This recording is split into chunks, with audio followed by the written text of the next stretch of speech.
तो ये idioms and phrases की कुछ क्लास हो चुकी हैं, कुछ क्लासेस हो रहे हैं, फिर आपके बाद एमसीक्यू स्टार्ट करेंगे इसके मल्टीपल चॉइस क्वेश्चन। क्लास 116 है। आज का पहला वर्ड है गो टू द डॉग्स। पहला word go to the dogs. मैंने इसमें वर्ड जो है मैंने इसमें यूज लिखे हुए हैं, आपको यूज मिलेंगे, लेकिन मैं साथ के साथ वर्ड अपने आप लिख रहा हूं। Go to the dogs, dogs को निगेटिव माना जाता है, तो यहां पे र्यूंड की सेंस है विनाश होना, सब चीज खत्म हो जाना, र्यूंड विनाश। गो टू द डॉग्स का मतलब यहां पर है सब चीज समाप्त हो जाना, विनाश हो जाना। ऐसे है कि जब आप गलत लोगों के साथ रहोगे, गलत संगत में रहोगे, तो क्या हो जाएगा, आपका सब कुछ समाप्त हो जाएगा। तो इसमें एक यूज दे रखा था, those who keep bad company. Those who keep bad company, जो गलत कंपनी रखते हैं, संगत रखते हैं, always go to the dogs, वो हमेशा ही बर्बाद हो जाते हैं। क्लियर? तो हमेशा अच्छे लोगों का साथ हमें रखना चाहिए। तो फर्स्ट क्लियर, फर्स्ट आपका क्लियर हो गया। सेकंड वर्ड, सेकंड करते हैं, रीड बिटवीन द लाइंस। बहुत अच्छा वर्ड है, रीड बिटवीन द लाइंस। इसका मतलब है फाइंड आउट करना या जानना, the hidden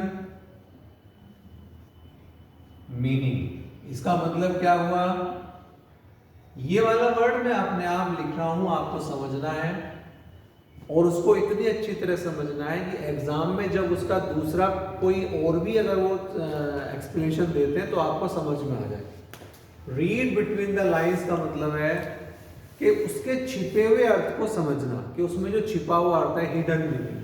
find out, identify करना, फाइंड आउट करना, एक वर्ड आइडेंटिफाई भी होता है, आइडेंटिफाई करना, पता लगाना, जानना कि जो उसका हिडन मीनिंग है, कोई पैसेज है, उसका हिडन मीनिंग क्या है, उसका छिपा हुआ अर्थ क्या, उसको जानना।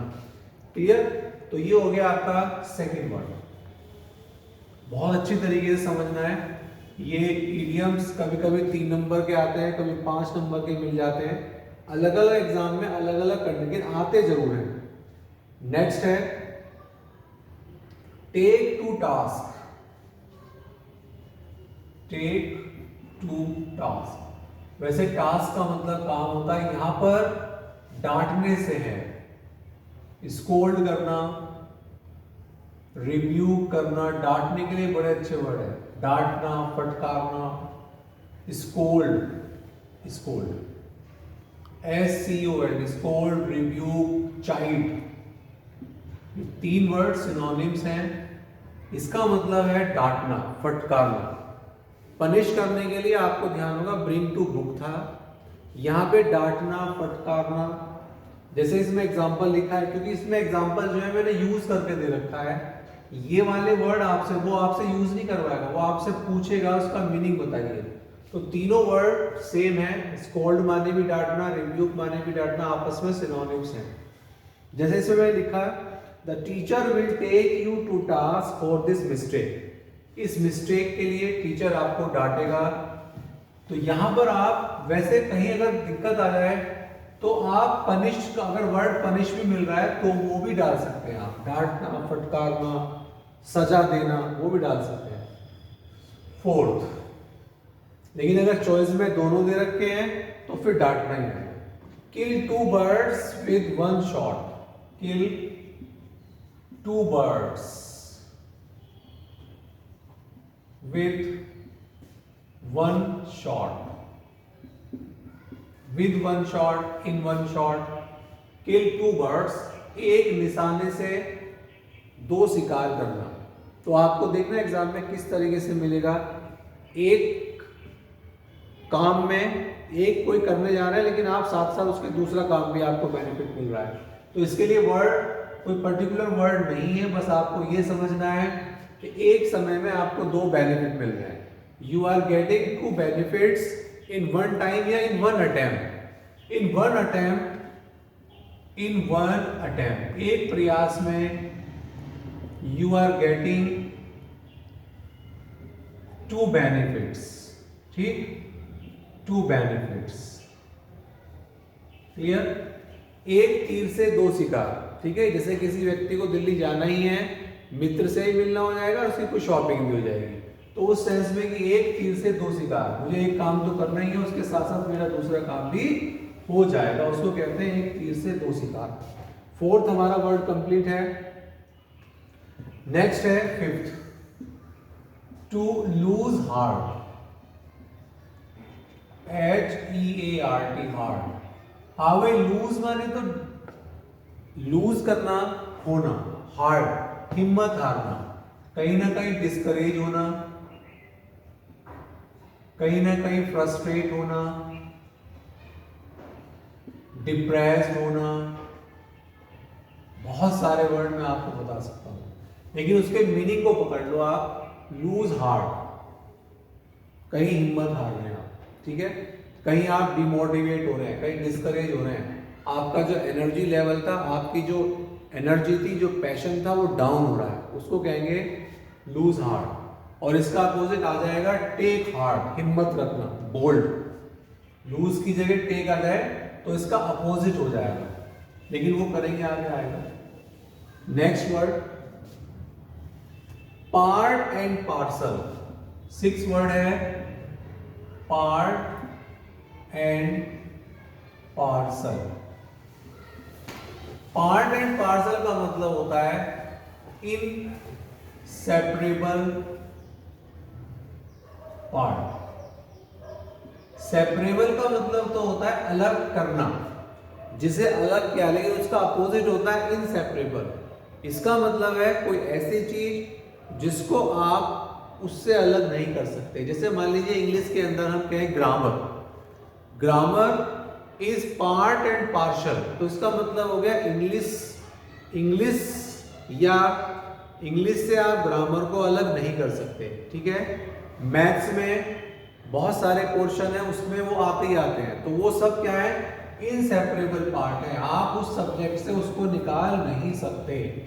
जैसे हम कहें कश्मीर, तो अक्सर एग्जांपल दिया जाता है, इसमें मैंने एग्जांपल भी दिया था, Kashmir is a part and partial of India, Bharat का अभिन्न अंग है, इसको सेपरेट नहीं किया जा सकता, तो इनसेपरेबल पार्ट।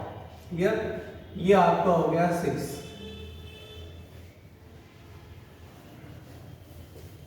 6 हो चुका है। नेक्स्ट है 7, to cut a soaring figure, not impressive, ineffective। ये पहले भी इस टाइप की कुछ प्रॉब्लम आई थी। हाँ भाई, not impressive. Cut a sorry figure का मतलब जैसा आपने एक्सपेक्ट किया था वैसा नहीं हुआ। एक गेस्ट लेक्चरर को बुलाया गया कि भाई आपका जो है, आपको इस टॉपिक पर बोलना है। उन्होंने उस टॉपिक पर बहुत कुछ विशेष नहीं दिया, तो हमारे बच्चे बैठे हुए थे, ऑडियंस जो थी उस पर बहुत अच्छा प्रभाव है। To cut a sorry figure, clear, जैसा एक्सपेक्ट किया था वैसा बिल्कुल भी नहीं हुआ। तो यहाँ पर नॉट इम्प्रेसिव, कोई भी इम्प्रेस नहीं था, इनइफेक्टिव, और एक वर्ड बताया था आपको, फॉल फ्लैट। इसका सेम मीनिंग, फॉल फ्लैट, लोगों पर कोई प्रभाव नहीं पड़ा। इसका मतलब उसकी स्पीच का, उसकी बात का कोई प्रभाव नहीं पड़ा, तो इसको कट ए सॉरी फिगर कहते हैं। हम सोच रहे थे बहुत ज्यादा इंप्रेशन आएगा, लोग बहुत इंप्रेस होंगे, लेकिन लोग इंप्रेस्ड नहीं थे। ये हो गया आपका 7th, हो चुका है 8th। In a nutshell, brief. भैया मुझे संक्षेप, ब्रीफिंग का मतलब थोड़े से कम शब्दों में चीजों को बताओ, वैसे डिटेल भी कह सकते हैं, लेकिन उसको मेन पार्ट। इन ए नटशेल का मतलब यहाँ पर मेन पार्ट। जैसे न्यूज़पेपर में आपने बहुत कुछ पढ़ा, लेकिन मैं कहूँ यार मुझे ब्रीफ में बता दो बस, केवल इसका लास्ट क्या है, इसका मीनिंग क्या है। तो इन ए नटशेल, छोटा सा वर्ड था। Next word, turn down. 9th word है turn down, turn down. How it turn down. Turn down का मतलब होता है रिजेक्ट करना। रिजेक्ट, आपने कोई एप्लीकेशन दी, आपने कोई प्रपोजल दिया, टर्न डाउन। जैसे एग्जांपल मैंने लिखा है इसमें, Ram turn down my proposal. Ram ने मेरे प्रपोजल को क्या कर दिया भैया, रिजेक्ट कर दिया।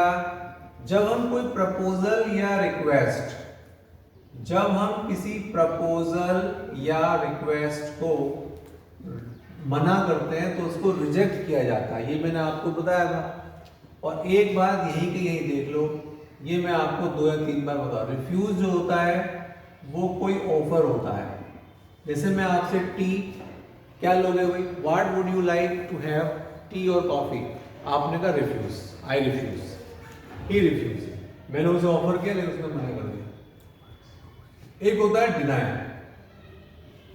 डिनाई का मतलब जब कोई आरोप लगाता है आप पर कि आपने चोरी की है, आपने उसे गाली दी है, आपने ही ये गलत कार्य किया है, जब कोई आरोप लगाता है तो उसको डिनाई कहते हैं। एक बार किसी पेपर में ये 3 फिल इन द ब्लैंक था और तीनों ही वर्ड थे, तो वहां पे आपको सेंस देखनी पड़ेगी कि भाई सेंस क्या है। सेंस यदि प्रपोजल की है तो उसको रिजेक्ट कर लो, और अगर मान लीजिए ऑफर की है तो रिफ्यूज कर लो, और 4 अपराध की कोई आरोप लगा रहा है तो उसको डिनाई कर लो। 10th वर्ड, बहुत अच्छा word, take after. Take after, और इसका जो मीनिंग दिया है वो है रिजेंबल। टेक आफ्टर का मतलब रिजेंबल, रिजेंबल का मतलब सिमिलैरिटी, और खासकर सिमिलैरिटी कौन सी, फिजिकल सिमिलैरिटी। कहने का मतलब फिजिकल सिमिलैरिटी कहते हैं अपीयरेंसेस। अपीयरेंस, एक व्यक्ति है, एक बच्चा है, वो अपने पापा से काफी मिलता जुलता है शकल सूरत में, तो फिजिकल अपीयरेंस उनकी बिल्कुल सिमिलर है, एक जैसी है, तो उसको कहा जाता है टेक आफ्टर। टेक के साथ आफ्टर आता है, लेकिन रिजेंबल के साथ कोई प्रीपोजिशन नहीं आती है। जैसे मैं ये करूं, इसमें मैंने एक एग्जांपल लिखा हुआ है, वो देख लें। इसमें एग्जांपल लिखा था मैंने, Ram takes after his father. मैंने लिखा Ram takes after his father. Ram किससे मिलता जुलता, अपने पिता की शकल सूरत में मिलता जुलता है। इसकी जगह अगर मैं रिजेंबल्स लिखूं, रिजेंबल, तो बहुत सी बार विद लगाते हैं, नहीं, रिजेंबल्स के साथ कोई preposition, Ram resembles his father, कोई प्रीपोजिशन उसके साथ नहीं आती है। क्लियर, चलो इसको इतना ही रखते हैं।